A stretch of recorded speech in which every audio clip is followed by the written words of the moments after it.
Hello guys, last వీడియోలో మనం mutual funds గురించి అండ్ దాని బేసిక్స్ గురించి తెలుసుకున్నాం. ఈ వీడియోలో మ్యూచువల్ ఫండ్స్లో అసలు ఎలా ఇన్వెస్ట్ చేయాలి అండ్ వాటి వేస్ ఏంటో తెలుసుకుందాం. మీరు చూస్తున్నారు ఇంటి మనీ.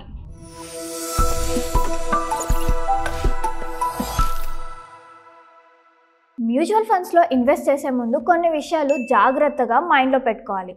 అండ్ నేను మీకు మ్యూచువల్ ఫండ్స్లో ఎలా ఇన్వెస్ట్ చేయాలో ఈజీ స్టెప్స్ చెప్పబోతున్నాను, జాగ్రత్తగా వినండి. Step 1, start with risk profiling. అంటే ఇన్వెస్ట్మెంట్లో మీ లిమిట్స్ మీకు తెలిసి ఉండాలి. For example, before grabbing all treats me body షుగర్ని ఎంత కన్జ్యూమ్ చేయగలదో తెలుసుకోండి. కొంతమందికి అడ్వెంచర్స్ చేయడం ఇష్టం, అంటే ఎక్కువ స్పైసీ ఫుడ్ని తినాలనుకుంటారు. కొంతమందికి స్పైసీనెస్ లెవెల్ మైల్డ్గా ఉండడం ఇష్టం. ఇన్వెస్ట్మెంట్స్ కూడా సేమ్ అలానే. కొన్ని ఇన్వెస్ట్మెంట్స్ రిస్క్ ఎక్కువ, అంటే స్పైసీ ఫుడ్ లాగా, వైల్ కొన్ని సేఫ్, కుకీస్ లాగా. సో ఇన్వెస్ట్ చేసే ముందు మీరు ఎంత రిస్క్ని బేర్ చేయగలరో చూసి ఇన్వెస్ట్ చేయండి. So this is called risk profiling. Step 2, asset allocation. This is the time to choose your treats. For example, నేను కుకీస్తో పాటు బ్రౌనీస్ అండ్ పేస్ట్రీస్ని కూడా చూస్ చేసుకుంటాను, ఎందుకంటే అవి నాకు ఇష్టం కాబట్టి. This is called asset allocation. అంటే మనం మన మనీని డిఫరెంట్ టైప్ ఆఫ్ ఇన్వెస్ట్మెంట్స్లో ఇన్వెస్ట్ చేయడం. లైక్ స్టాక్స్లో రిస్క్ ఎక్కువ కానీ హయ్యర్ రిటర్న్స్ ఉంటాయి. బాండ్స్ ఇది చాలా సేఫ్ కానీ లోయర్ రిటర్న్స్ ఉంటాయి. Same with cash. Step 3, fund selection. నా ఇమాజిన్ ఒక్కో ట్రీట్ ఒక్కో బాక్స్లో ఉంది. ఇప్పుడు ఆ బాక్స్లో డిఫరెంట్ బ్రాండ్స్ అండ్ ఫ్లేవర్స్ ఉంటాయి. మీకు ఏ బాక్స్ పర్ఫెక్టో అదే చూస్ చేసుకుంటారు. సేమ్ అలానే మ్యూచువల్ ఫండ్స్ కూడా. ఇన్వెస్ట్ చేసే ముందు ఒకసారి రీసెర్చ్ చేయండి, మీకు ఏది పర్ఫెక్టో చూస్ చేసుకోండి. మ్యూచువల్ ఫండ్స్లో ఇన్వెస్ట్ చేసే ముందు వాళ్ళ పాస్ట్ పర్ఫార్మెన్స్ని తెలుసుకొని అండ్ వాళ్ళ ఇన్వెస్ట్మెంట్ గోల్స్ని కూడా తెలుసుకొని ఇన్వెస్ట్ చేయండి. Step 4, choose your treats. మీకు పర్ఫెక్ట్ అండ్ మీ ఫేవరెట్ ట్రీట్ బాక్స్ దొరికిన తర్వాత ఇట్స్ టైమ్ టు బై కదా. సేమ్ అలానే మ్యూచువల్ ఫండ్స్ కూడా మీ గోల్స్కి కరెక్ట్ అండ్ పర్ఫెక్ట్ ఉన్నది చూస్ చేసుకొని కొనండి. ఇందులో ఆన్లైన్ లేదా ఆఫ్లైన్లో కూడా మ్యూచువల్ ఫండ్స్ని కొనొచ్చు.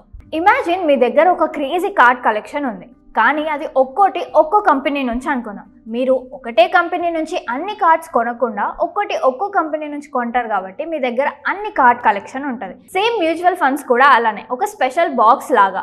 మ్యూచువల్ ఫండ్స్లో డిఫరెంట్ కార్డ్స్ ఉంటాయి. సో మీరు ఇండివిజువల్గా కొనకుండా ఆ కంపెనీలో షేర్ కొంటారు. ఇప్పుడు మీరు అవి డైరెక్ట్గా కొనలేరు, ఆన్లైన్లో కొనాలి.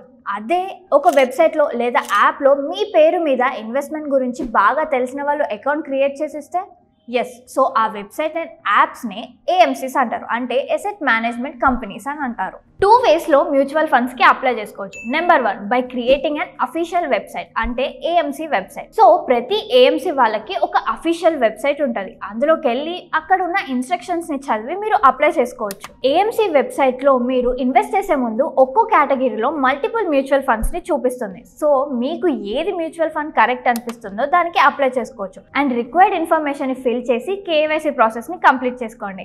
కేవైసీ ప్రాసెస్ ఆన్లైన్లో అవ్వడానికి ఆధార్ అండ్ పాన్ కార్డు ఉంటే సరిపోతుంది. మీరు ప్రొవైడ్ చేసిన ఇన్ఫర్మేషన్ని బ్యాక్ ఎండ్లో వెరిఫై చేస్తారు. వన్స్ వెరిఫికేషన్ అయిపోయిన తర్వాత మీరు ఇన్వెస్ట్మెంట్ చేయడం స్టార్ట్ చేయవచ్చు. Number 2, through an app.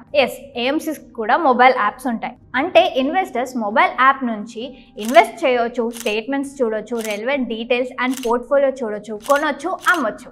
అసలు మ్యూచువల్ ఫండ్స్ ఎలా వర్క్ అవుతాయి? ఇమాజిన్ మీ ఫ్రెండ్స్ అందరూ కలిసి మనీని పూల్ చేస్తారు ఇన్వెస్ట్ చేయడానికి, ఒక పిగ్గీ బ్యాంక్ లాగా. సేమ్ అసెట్ మేనేజ్మెంట్ కంపెనీ కూడా అలానే. ఎవరికైతే సిమిలర్ ఇన్వెస్ట్మెంట్ గోల్స్ ఉంటాయో వాళ్ళ దగ్గర నుంచి ఏఎంసీస్ మనీని కలెక్ట్ చేస్తుంది. సో ఎందులో ఇన్వెస్ట్ చేయాలో ఎక్స్పర్ట్స్ చెప్తారు. ఆ ఎక్స్పర్ట్స్ని ఫండ్ మేనేజర్స్ అంటారు.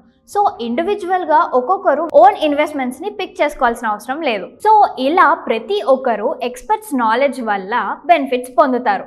ఏఎంసీస్ మన ఇన్వెస్ట్మెంట్స్ని మేనేజ్ చేస్తుంది కాబట్టి యాన్యువల్ ఛార్జెస్ వేస్తుంది. అదే మెయింటెనెన్స్ ఫీ అంటారు. ఈ మెయింటెనెన్స్ ఫీ అండ్ వాటి ఛార్జెస్ గురించి నెక్స్ట్ వీడియోలో క్లియర్గా చెప్తాను. అంతవరకు like, share, comment and do subscribe to ఇంటి మనీ.